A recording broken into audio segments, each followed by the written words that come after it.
Nesse vídeo eu vou te mostrar o porquê que você tem que pensar seriamente se você tem que usar ou não o Framer, que está começando a popularizar e que está virando o queridinho de muitos empreendedores e pessoas profissionais que fazem sites.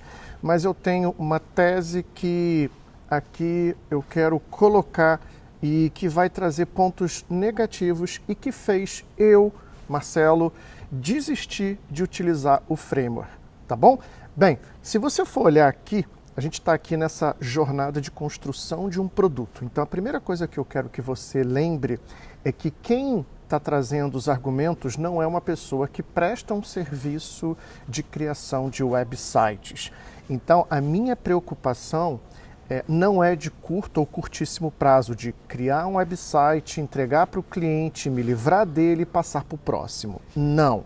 Eu sou uma pessoa, eu sou um founder que estou criando um produto e eu estou criando um site ou alguns sites como uma estratégia de inbound marketing, ou seja, criar uma plateia, uma assistência, né? A palavrinha não é essa, né? Uma audiência, pronto, lembrei, uma audiência relevante através de páginas web, através de um blog e com isso eu estou considerando qual a melhor ferramenta. E quando eu comecei a olhar aqui o YouTube, se você for dar uma olhadinha, ó, coloque seu site no centro das atenções, aqui a propaganda de hospedagem, mas ó, aqui a gente vê o pessoal da No Code Startup falando, comparando Framer, Webflow e WordPress, Framer versus WordPress, e esse cara aqui, o Gabriel, ele fala muito de que você tem que usar ali o Framer, que acabou o WordPress, enfim, ó, outro aqui, ó. Esqueça o WordPress, lucre alto com sites no Framer. Enfim, se você for olhar a internet, ó, stop using WordPress in 2024. Poxa, será mesmo que a gente tem que parar de usar WordPress? Será que a gente tem que começar todo mundo a migrar para o Framer? Eu tenho uma tese aqui e eu vou trazer os meus pontos como founder de produto digital e que eu vou mostrar para você que as coisas não são tão bonitas assim, não são tão interessantes assim. Primeiro, aqui no site do Framer, né? E olha, eu não vou aqui fazer uma baita de uma comparação profunda. Bem, eu fiz uma avaliação bem superficial, mas só nessa avaliação superficial ela foi suficiente para eu desistir de utilizar o Framer. E eu vou mostrar o porquê. Quando você entra aqui no site do Framer, é bem bonito, realmente, se você for olhar, os exemplos de sites, eles são lindos, são realmente muito bonitos. Então, o ponto a favor aqui do Framer o primeiro ponto que eu diria, é a beleza. Sem dúvida, ele constrói aqui sites muito bonitos, tanto é que se a gente for entrar aqui, tem o Marketplace, onde você vê aqui alguns templates, quer ver uma coisa? Olha, você vai ver templates bonitos, mas ainda assim, para quem sabe usar o WordPress, vai entender o que eu estou falando aqui. Com pouco investimento, utilizando ali o Elementor Pro ou então Div da Elegant Themes, cara, já sabe que você consegue fazer sites tão bonitos quanto, tá bom? Legal, então o primeiro grande argumento é a beleza, e realmente são bem bonitos os sites aqui, tá bom? O segundo é a velocidade de você entrar aqui e começar a criar um site. Eu tenho alguns poréns aqui. Eu já criei muitos sites, meu time já criou muitos sites em WordPress. A gente fez alguns testes durante uma semana utilizando o Framer. A gente chegou até a fazer a assinatura ali a assinatura mini, e a gente começou a ver que, em matéria de velocidade, embora o Framer parece ser muito mais rápido, não é tão rápido assim. Aonde é que é rápido? É que você não precisa contratar uma hospedagem, você não precisa instalar o WordPress, você cria uma conta, pronto, você já começa a usar e já publica ali para um site, para um website do Framer, né? É claro que você pode instalar ali, instalar não, né? Atualizar para um custom domain, para um domínio próprio. Tá bom? Então, assim, em matéria de velocidade, eu diria que o único ponto negativo do WordPress é você ter que contratar um hosting, um serviço de hospedagem, ter que instalar o WordPress, ter que instalar o teu plugin, seja o Elementor Pro, seja o Divi, que também é muito bom, seja qualquer outro que te possibilite fazer páginas bonitas, tá bom?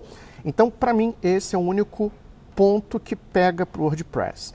Depois disso, a questão da velocidade se torna, vamos dizer assim, irrelevante, seja para o Framer, seja para o WordPress, tá bom? Agora que eu citei os dois grandes benefícios, velocidade e beleza do Framer, eu quero trazer aqui os meus pontos negativos que fez eu desistir de utilizar o Framer. Primeira coisa, vamos entrar aqui no Pricing. Se a gente for entrar aqui em Pricing, olha só que interessante. Free, né?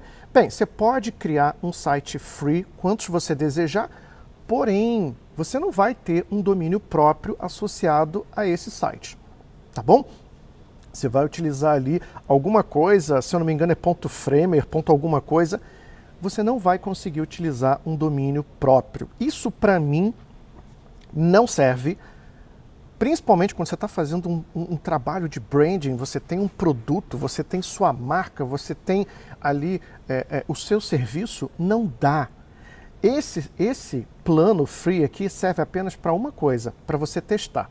Então, desconsiderando esse primeiro plano aqui, que ele só serve para você testar, e para isso você tem a alternativa do WordPress não instalado, que é o wordpress.org, que está na internet.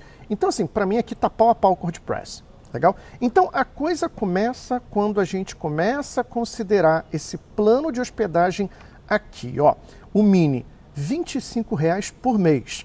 Considerando, e aí já falando sobre preço, a gente está falando de você ter um único site, legal? Porque esse preço aqui é por site, R$25 por mês. Isso aqui significa R$300 por ano. Isso se você pagar anualmente.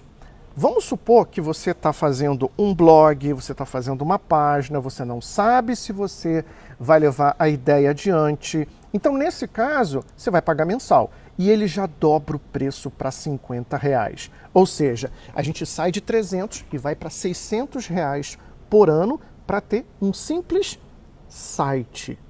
Cara, isso não me cheira muito bem.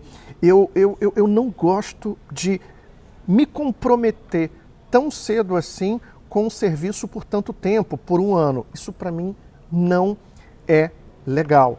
E é claro, ele dobra o preço aqui para você, para justamente você assinar anualmente. Só que esse comprometimento de um ano, para mim, é péssimo. Legal? Boa, então, primeiro ponto é contra o Framer. Quando eu começo a explorar aqui, ó, For Simple Site, ou seja, ele é para site simples. Então eu vou pagar R$50 por um site simples. Sendo que, se eu pagar uma hospedagem de R$50 na Hostinger, na Turbo Wall, cara, eu consigo com R$100 hospedar, com 100 e pouquinhos reais, eu consigo hospedar 10 sites. Legal? Então, veja, se eu não sou profissional que estou prestando esse serviço para outras pessoas, então eu estou pensando, eu não tenho esse pensamento de curto prazo. E é aqui que para mim vai fazer toda a diferença.